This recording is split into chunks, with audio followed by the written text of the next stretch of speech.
Welcome to GJ four રસોઈ. આજે આપણે બનાવીશું સોલે ચણાનું શાક અને ડ્રાય ફ્રૂટ રબડી.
ડ્રાય ફ્રૂટ રબડીમાં બનાવવા માટે આપણે 6 લીટર દૂધ લીધું છે. 45 થી 50 જણ માટેની રબડી બનાવી છે. તો આપણે લીધું છે 6 લીટર દૂધ લેવાનું હોય છે, પણ આપણે 8 લીટર દૂધ લીધું છે. અને 8 લીટર દૂધને આપણે ધીમા તાપે શેકી અને 6 લીટર રહે ત્યાં સુધી શેકવાનું હોય છે. અને દૂધ ધીમા તાપે શેકી એમાં ખાંડ નાખી અને એકદમ ઠંડુ પાડીને પછી આ બધા જે વસ્તુ છે એ મિક્સ કરવાની હોય છે.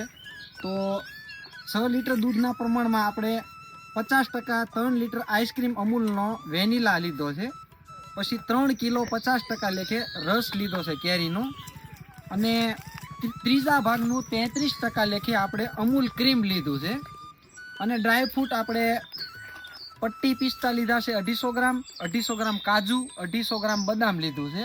અને કેસર લીધું છે 1 ગ્રામ જેટલું કેસર લીધું છે. તો દૂધ શેક્યા પછી ઠંડુ પાડીને આ બધું મિક્સ બનાવીને અને 2 તપેલાની અંદર બરફ નાખી ફ્રીઝર કરીને ઠંડુ કરવાનું રહેશે. રબડીની રિક્વાયરમેન્ટ ઘણા સમયથી હતી. અમે 2 વર્ષ પહેલા રબડી બનાવી હતી અહીંયા, તો બહુ સરસ બની હતી. અને બધા લોકો બહુ કહેતા હતા કે આપણે રબડી બનાવી છે. તો કીધું ઉનાળાની સિઝન આવી જવા દો. તો ઉનાળાની સિઝન આવી ગઈ છે. આજે અમારે બધાને રજા છે. તો 4 સાડા 4 વાગ્યા છે દિવસના. તો રબડી બનાવવા માટે રેસીપી બતાવી ને રબડી બનાવવાનું આપણે ચાલુ કરીએ. આપણે અંદાજે 40 થી 50 જણની રબડી અને સોલે ચણાનું શાક બનાવવાના. તો આપણે 8 લીટર દૂધ લીધું છે. 8 લીટર દૂધને આપણે ધીમા તાપે શેકી અને 6 લીટર જેટલું રહેવા દઈશું. 2 લીટર જેટલું શેકીને બાળી દઈશું, જેથી રબડીમાં થોડી થિકનેસ સારી આવે. નાખ્યા પછી ધીમા તાપે એક ધારું હલાવતું રહેવું પડે, જેથી કરીને દૂધ ચોંટે નહીં અને કોઈ બીજી સ્મેલ ન આવે અંદર. ધીમા તાપે સતત હલાવતા રહેવું પડે.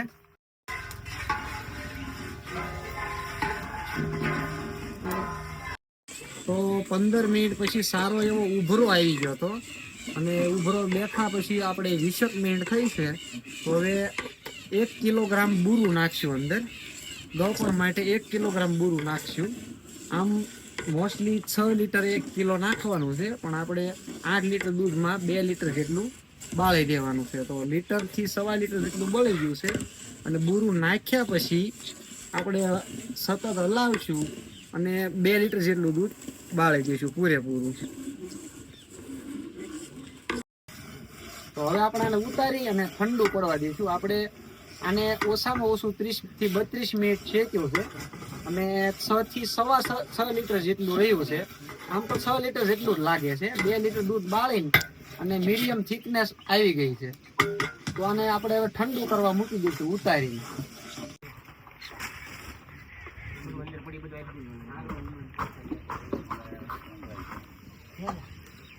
હવે આપણે દૂધને ઠંડુ કરી નાખ્યું છે, એકદમ ઠંડુ થઈ ગયું છે.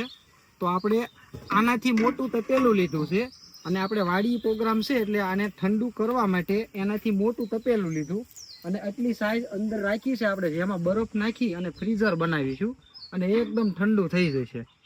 તો હવે આપણે આ દૂધની અંદર બધા વસ્તુઓ મિક્સ કરીશું. તો આમાં આપણે જે 3 લીટર આઈસ્ક્રીમ લાવ્યા છે વેનીલા, એ આઈસ્ક્રીમ નાખી દઈશું. સ્ટાર્ટ.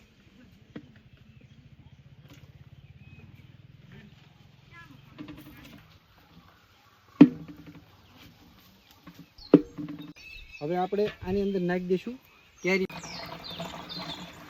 6 લીટર દૂધ એટલે આપણે 50% એટલે 3 લીટર કેરીનો રસ નાખીએ છીએ અંદર. 3 લીટર આઈસ્ક્રીમ નાખ્યો, 3 લીટર કેરીનો રસ અને 33% લેખે મલાઈ અંદર, અમૂલ ક્રીમ.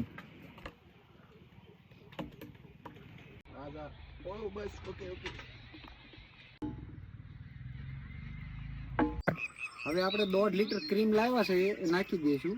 અને ક્રીમની સોલ્ટેજ હોવાથી આપણને 250 ml ના પાઉચ મળ્યા છે, નહીંતર લીટર 2 લીટરમાં આવતી હોય છે. તો આપણને પાઉચ નાના મળ્યા તો થોડું અઘરું થશે.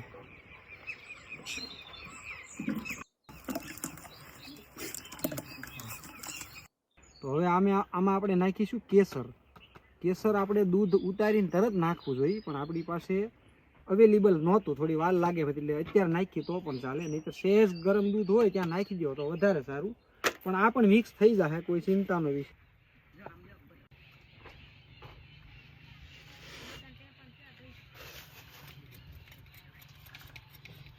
તો ડ્રાયફ્રૂટમાં આપણે પટ્ટી પિસ્તા છે, પિસ્તાની આ રીતની પટ્ટી કરાવી નાખેલી છે, અને પટ્ટી બદામ છે, આ રીતની પટ્ટી કરાવેલી છે, અને કાજુને આપણે જાતે ટુકડા કરી નાખ્યા છે.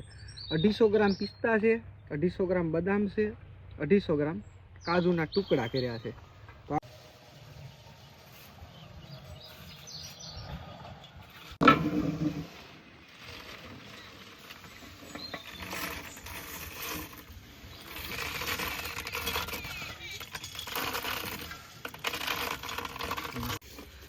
તો આપણે આ રીતનો બરફ ફરતો ફરતો નાખી દઈએ છીએ, જેથી કરીને મસ્ત મજાનું ફ્રીઝર બની જશે અને એકદમ રબડી ઠંડી થઈ જાય. ઠંડી રબડીનો ટેસ્ટ એકદમ સરસ સરસ સરસ આવશે.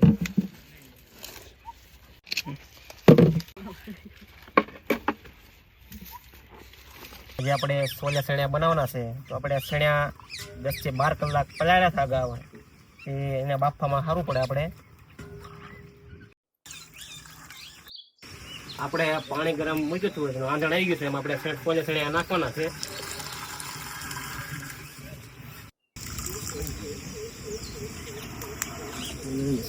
સોડા આ નાખવાથી આપણે સણિયા પોસા થાય છે બફાઈ.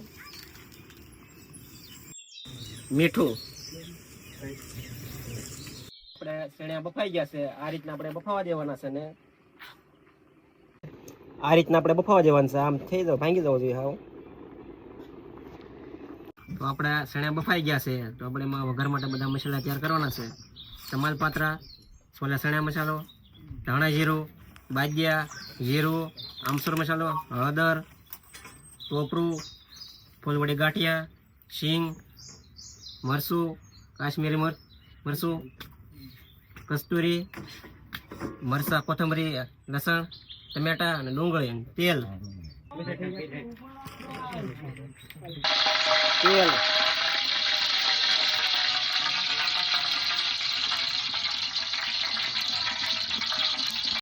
તમાલપાત્રા અને સૂકા મરચાં, જીરું,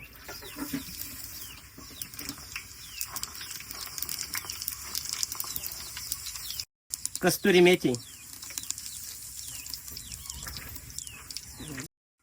આદુ, મરચાં, લસણ ની ગ્રેવી,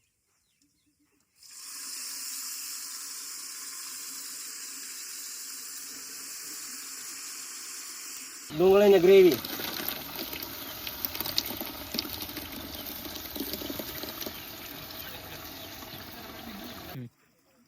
ટમેટા,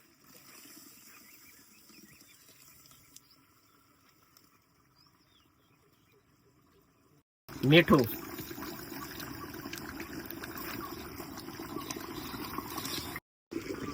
સોલે સણિયા મસાલો,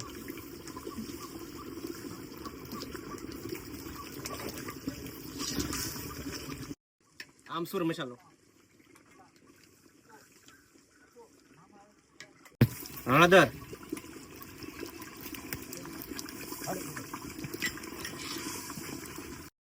ગરમ મસાલો,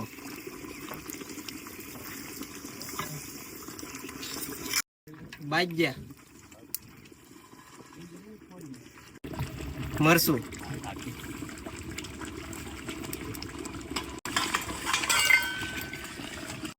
બાફેલા સણિયા,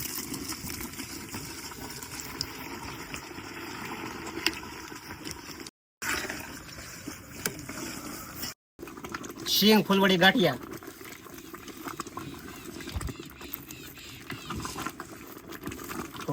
ટોપરું, ધાણા જીરું, કોથમરી, પનીર,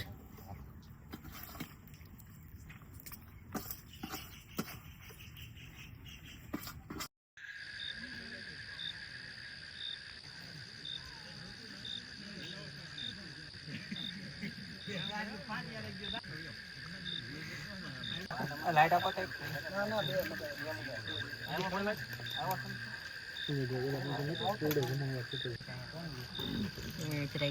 જીજે ફોર રસોઈ એમાં ઇન્વિટેશન આપ્યું છે. મુકેશભાઈનો આજ જન્મદિવસ છે અને સ્વીટ બનાવ્યું છે બહુ સરસ, અને સબ્જી પણ બહુ સરસ છે. મજા આવી છે. એમાં જ મજા આવશે. આજે જીજે પોર રસોઈના ઘણા સમયથી આપણે વિડીયો જોતા હતા, પણ આજે આપણે મુલાકાત કરવાનો અને સાથે જમવાનો પણ મોકો મળી ગયો છે. તો આજે જીજો પર રસોઈની અંદર વાનગી સરસ મજાની તૈયાર કરવામાં આવી છે. એની અંદર શાકની અંદર જો વાત કરીએ તો શેનું છે ભાઈ? છોલેનું. છોલેની અંદર જો સ્વાદની વાત કરીએ તો આમાં એક પરફેક્ટ કોમ્બિનેશન જે એમણે તૈયાર કર્યું છે. એમની સાથે જે પૂરી જે તૈયાર કરી છે મસાલેદાર, અને આ છોલેનું શાક, એનો જે તમે સ્વાદ માણો એ પણ અદ્ભુત છે.